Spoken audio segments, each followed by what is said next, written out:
Praise the lord. సర్వయుగములలో సజీవుడైన యేసుక్రీస్తు ప్రభుల వారి పరిశుద్ధ నామములో మీ అందరికీ అన్ని విషయములలో శుభము కలుగును గాక. ఈ దినపు యేసయ్య జీవపు మాట సంఖ్యాకాండము 9వ అధ్యాయం 15వ వాక్య భాగము. అగ్ని వంటి ఆకారము మందిరము మీద ఉండెను.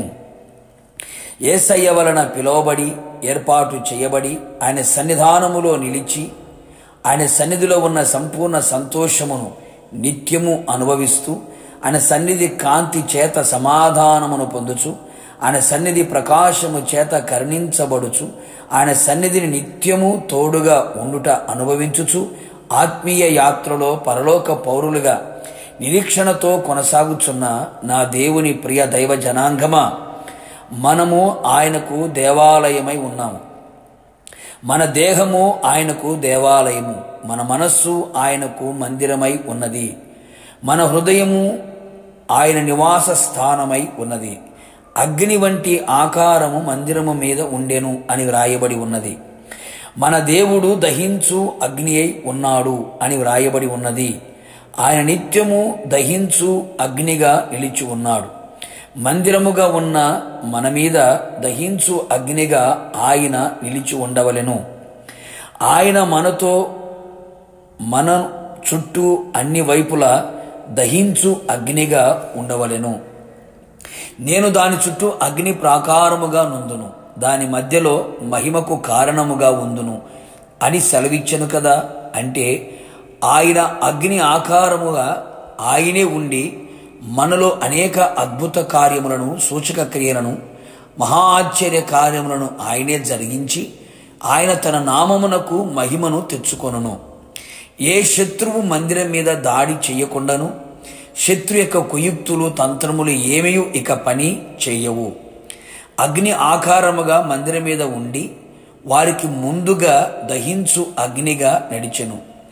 రాత్రి అగ్ని స్తంభము వలె నడిచెను. అవును ప్రియులారా, రాత్రివేళ కలిగే భయము మన మీదికి రాకుండా మనము ధైర్యముగా నడుచుకున్నట్లు, అన్ని భయముల నుండి విడుదల పొందినట్లు, పరమ కనానుకు ప్రయాణము చేయనట్లుగాను, చీకటిలో సంచరించే ఏ తెగులు మనను సమీపించకుండునట్లు, నాశనకరమైన మరణకరమైన తెగులు రానివ్వకుండా దహించు అగ్ని అయి ఆయనే ఉండును.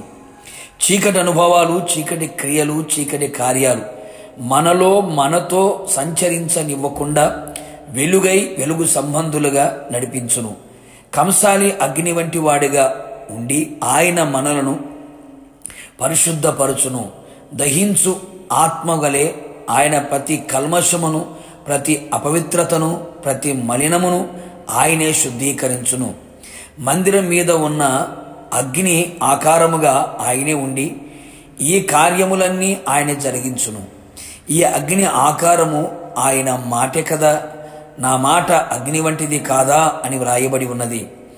వాక్యమే అగ్ని అయి మందిరం మీద ఉండును, పరిశుద్ధాత్మ అగ్ని అయి ఉండును. నిశ్చయముగా త్రియేక దేవుడు అగ్ని ఆకారమై మందిరం మీద ఉండి అంతము వరకు నివసించి నడిపించి మనలను అగ్నిమయముగా చేసి నిత్యములో ఆయనతో నివాసము చేయునట్లుగా చేయునుగాక. ప్రార్థన. దహించు అగ్ని ఉన్న త్రియేక దేవ, నీ పరిశుద్ధమైన పాదములకి కృతజ్ఞతాస్తుతులు చెల్లిస్తూ ఉన్నాం. మందిరముగా ఉన్న మా మీద అగ్ని ఆకారముగా మీరు నిలిచి ఉండాలని మీరు కోరుకున్నారు. తండ్రి అయిన దేవుడిగా, కుమారుడైన యేసయ్యగా, పరిశుద్ధాత్మ అగ్నిగా, త్రియేక నాథునిగా మీరే మా చుట్టూ అగ్నిగా మీరు ఉండమని ప్రార్థిస్తున్నాం. మాకు ముందు నడిచి ప్రయాణము చేయుచు పరమకణాను చేరినట్లుగా కృప దయచేయండి. ఏ శత్రు కార్యాలు మా మీద పని చేయకుండా అగ్ని ప్రాకారంగా మా చుట్టూ ఉండమని కోరుతున్నాం.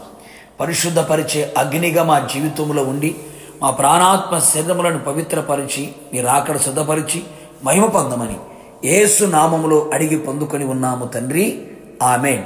నిశ్చయముగా మీ మీద, మీ కుటుంబస్తులందరి మీద ఆయనే అగ్ని ఆకారముగా ఉండి రాకడ వరకు నడిపించునుగాక. God bless you.